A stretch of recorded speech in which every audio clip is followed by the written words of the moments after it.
মাস ২-৩ আগে আমার বাড়িতে ওয়াইফাইয়ের কানেকশান বসানো হয়েছিল আমার কাজের জন্য।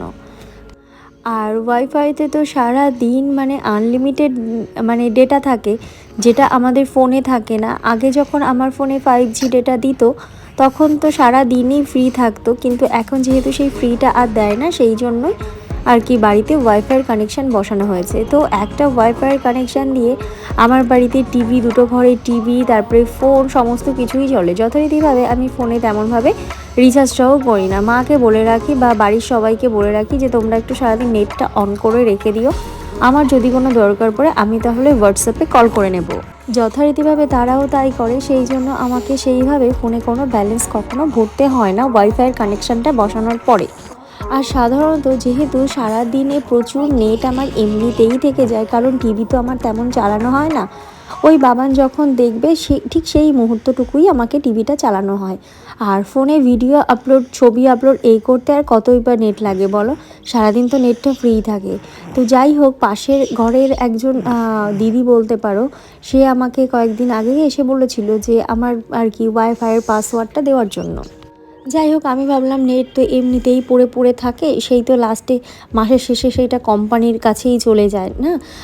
তো ফালতু ফালতু ওইভাবে না দিয়ে যদি আমার পাশের কেউ যদি নিয়ে ব্যবহার করতে পারে তাহলে তো ভালোই, এক কাজে সবার কাজটাই হয়ে গেল।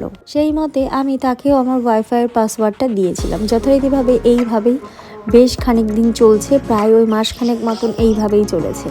আমার যেহেতু ফোনে তেমন, প্রথমেই বললাম যে ফোনে তেমনভাবে রিচার্জ কখনোই করতে হয় না। তো একদিন আমার ফোনে আর কি একদমই ব্যালেন্স নেই আর কি। আমি তো প্রথমেই বললাম যে সেরকমভাবে ব্যালেন্স ভরি না। তো আমি তার বাড়িতে গিয়েছি, গিয়ে দেখলাম সে আর কি ঘরে রয়েছে, হয়তো ডাকাডাকি করার পরেও আসলো। খানিকক্ষণ পর আসার পরে আমি বললাম যে আমার তো এরকম ফোনে ব্যালেন্স নেই, বাড়িতে মানে অনলাইনে ফোন করছি, কিন্তু ওদের নেটটা অফ থাকার কারণে ওরা কেউ ফোন রিসিভ করতে পারছে না। তো তোমার ফোনটা একটু দেবে, আমি একটু কল করব। যথারীতিভাবে সে কিছু না বলেই আর কি ঘরে চলে গেল। আমি ভাবলাম হয়তো ফোন আনতে গিয়েছে। বেশ খানিকটা সময় এইভাবে অতিক্রম হলো। যাই হোক, তার হাজবেন্ড বাইরে আসলেন, এসে বললেন যে কি ব্যাপার হয়েছে, ডাকাডাকি করছিলে? তো আমি ওনাকেও বললাম যে আমার ফোনে যেহেতু ব্যালেন্স নেই, সেই জন্য আমি একটু কল করতাম। আমার বাড়িতেও আর কেউ নেই, আমার শাশুড়ি তো বাড়িতে নেই, আর হাজব্যান্ডও বাড়িতে নেই। তো আমি একটু বাড়িতে ফোন করতাম, সেই জন্য তোমাদের ফোনটা দিলে আমার না খুব একটু সুবিধা হতো, যেহেতু আমার ফোনে তো ব্যালেন্স ভরি না, আমি ওয়াইফাই দিয়েই নেটটা চলে যায়, সেই জন্য আমার একটু দরকার ছিল। তো যথারীতিভাবে উনি একটু মুচকি হাসলেন, হেসে বললেন ঠিক আছে দাঁড়াও, আমি ঘরে থেকে ফোনটা নিয়ে আসি। ঘরের থেকে ওনার ওয়াইফ আর কি চিৎকার করে বলে উঠছেন যে রিচার্জটা আমাদের টাকা দিয়ে করতে হয়, ঠিক আছে? অত মাগনায় আসে না সমস্ত কিছু জিনিস, যে যে যখন যেখান থেকে আসবে এসে বলবে কল করব। কল করার জন্য ফোনে আমাদের ব্যালেন্সটা ভরে নিতে হয়, তবে আমরা কল করতে পারি। যার দরকার হবে কল করার জন্য, তারা ব্যালেন্স ভরে নিয়ে কল করবে। যাই হোক, আমি ওই কথাটা শুনে আমি আর কিছু বললাম না। ওনার হাজব্যান্ড দেখি বাইরে বেরিয়ে আসলেন, কিছু একটা হয়তো বলতেই এসেছিলেন। যাই হোক, আমি আর ওখানে দাঁড়াইনি, কোনো কথা না শুনেই আমি ওখান থেকে চলে এসেছি বাড়িতে। বাড়িতে আসার পর আমি আমার হাজব্যান্ডকে বললাম যে এইরকম ঘটনা হয়েছে। বেশ যখন আমাদের ওয়াইফাইয়ের কানেকশানটা বসাই, তারপরেই একদিনকে আমাকে এসে বলছিল, কথায় কথায় আমি বলেছিলাম যে আমাদের তো এখন ওয়াইফাই বসানো হয়েছে, সেই জন্য আমার নেট নিয়ে অতটা আমার সমস্যা হয় না। তো যথারীতিভাবে ও আমার কাছে বলেছিল যে তাহলে নেট যদি ফ্রি থাকে তাহলে আমাকে একটু পাসওয়ার্ডটা দেবে, তাহলে আমিও একটু ইউজ করতে পারতাম। এর আগে আমিও যখন কোথাও যেতাম, যদি শুনতাম তাদের বাড়িতে ওয়াইফাই আছে, ফ্রি নেট, সারাদিনই তো ফোন ঘাটা যাবে, সেরকম কোনো চাপই থাকবে না। তো আমিও কিন্তু চাইতাম, এটা সবারই ইচ্ছা হয়।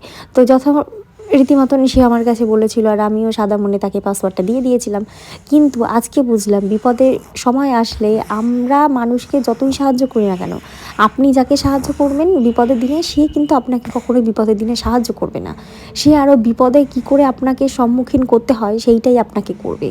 আমার মনে সেরকম তো কোনো জিনিস ছিল না, যার জন্য আমি ওকে পাসওয়ার্ডটা দিয়ে দিয়েছিলাম। কিন্তু আজকে আমি একটু সামান্য একটু কল করব, এখন তো কল করতে গেলে ব্যালেন্সও কাটে না, যে আগের মতন আছে যে ফোনের থেকে ব্যালেন্স কেটে যাবে বা কিছু, সেরকমও না। ফ্রি কল, আর নেট হচ্ছে লিমিটেডের মধ্যেই থাকে। তো যথারীতিভাবে সে কিন্তু আমাকে ফোনটা দিতে পারতো, কিন্তু দেয়নি। আমিও বাড়িতে এসে আমার হাজব্যান্ডকে বললাম, বলার পরে গিয়ে আমার হাজব্যান্ড বললো ঠিক আছে, তোমার যেটা ভালো মনে হয় তুমি সেইটাই করো, কারণ বাড়িতে ওয়াইফাইটা আমি তোমার জন্যই বসিয়েছিলাম, আর আমি তো সারাদিন বাড়িতে থাকি না, আমি সেই রাত্রেবেলা যাবো তখন গিয়ে ইউজ করব। তো আমি ঠিক মনে করলাম যেটা সেইটাই করলাম, আমি আমার ওয়াইফাইয়ের পাসওয়ার্ডটা মানে চেঞ্জ করে দিলাম। ঠিক তার 10-20 মিনিট পরে গিয়ে এসে আমার কাছে এসছে সেই দিদিটাই আর কি, এসে বলছে যে দেখো না আমার ফোনে নেটটা কাজ করছে না, কেন বুঝতে পারছি না। তখন আমি মনে মনে ভাবছি, কাজটা করবে কি করে, তোমার ফোনে যেইটুকুনি নেট ছিল তুমি তো সেইটুকুনি খরচা করেই ফেলেছো, আর ফ্রি নেট যেটা আমার বাড়ির থেকে পেতে সেইটা দিয়েই তুমি ফোনটা চালাচ্ছিলে। যথারীতিভাবে আমি যখন ওয়াইফাইয়ের পাসওয়ার্ডটা চেঞ্জ করে দিয়েছি, তুমি তো সেই পাসওয়ার্ডটা জানো না, বা আমি তোমাকে পাসওয়ার্ডটা বলিনি, তো পাসওয়ার্ডটা না বললে তুমি নেটটা চালাবে কি করে।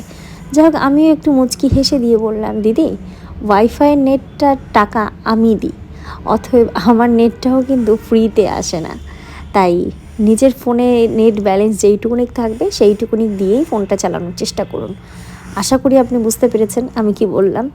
তো আমি সেদিন থেকেই বুঝতে পেরে গেছি, মানুষকে তুমি যতই সাহায্য করো না কেন, তোমার বিপদের সময় মানুষ কিন্তু তোমাকে বিন্দু মাত্র এসে সাহায্য করবে না। এটাই জানো তো আজকালকার সমাজের নিয়ম হয়ে গেছে, আমরা যাকে যত আপন ভেবে কাছে নিয়ে নেব না, ঠিক তারাই আমাদেরকে সময় আসলে দূরে ঠেলে ততটাই সরিয়ে দেবে। যতটা তুমি আপন করে নেবে ততটাই তারা দূরে সরিয়ে দেবে। ওই জন্য এখন মনে মনে ডিসিশন নিয়েই নিয়েছি, সাহায্য আর কাউকে